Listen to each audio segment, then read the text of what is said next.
there, Alflington here, and today I'd just like to cover the essential checklist for moto vlogging. Now recently I've made a few silly little errors, and so I was, before I left work today, I was going through my head basically everything I had to think about to make sure I didn't cock up again. So what I thought I'd do is cover a quick checklist. So first of all, first thing you need for motovlogging is a bike. Yep, we're good on bike. Okay, second thing is of course knowing how to make sure your bike is roadworthy. And there's no point going out there if you're unsafe. So if you don't know how to check your bike, then you really need to find out. So read your manual, ask someone else to show you, or you could check out Rebel Yell's maintenance series. That's quite a good way of learning, and just the basic things you should be checking all the time.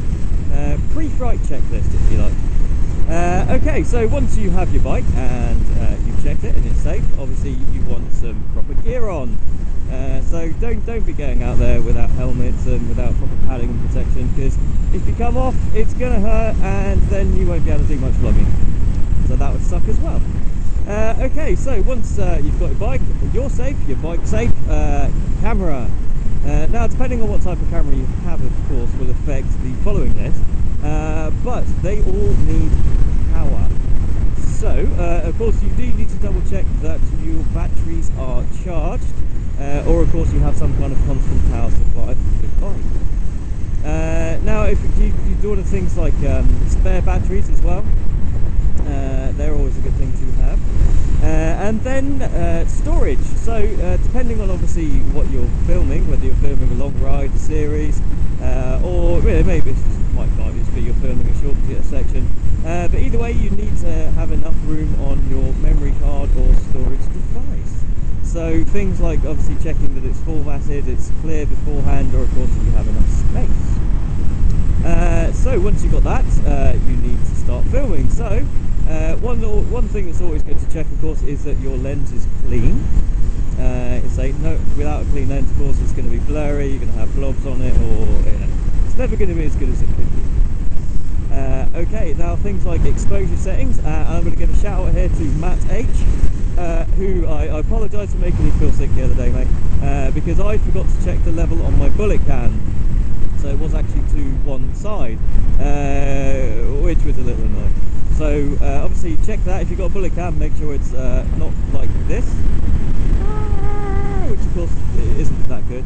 If you've got a camera in your helmet, of course make sure it's going to be facing well, forward basically, so you're not facing up at the sky or pointing straight to the ground. And exposure settings. So make sure, say, your exposure settings are right for the environment. So if you obviously can change it, so it may need a bit of playing around. Also make sure you've got the right size. So say obviously if you have different size settings, maybe you want a widescreen, maybe you want it on standard, and of course make sure you're saving in the right format if you can change that depending on what you've got, of course. And what's the other thing? Size. Oh yeah, because if you have a camera, of course, like just your normal digital camera that can record, maybe you've taken it out and you've used it just to take pictures, and you've actually changed the setting on it. And lastly, sound. Now, it's my own personal belief, and I think quite a lot of people would agree, if not all, that I think sound is actually more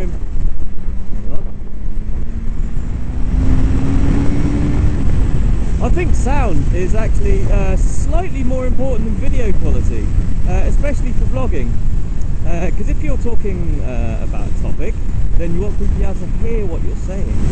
So make sure you're recording your sound well. So you know, turn your mic up or down, or maybe get something to cover your mic to protect it from the sound. And I think the final and last thing, of course, is be safe. You know, none of us out there that are watching vids, well, I don't say none of us, maybe there might be one or two, are going to be impressed if you're doing stupid things and putting yourself at risk. It's not big, it's not clever, so be safe.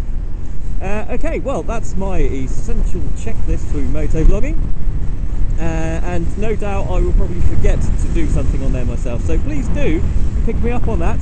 And also, if you think you can do a better list or I've missed something out, please do a video response to this, and that'll be great to see. And then maybe we can do well, see who comes up with the best guide. Okay, well, ride safe and peace out.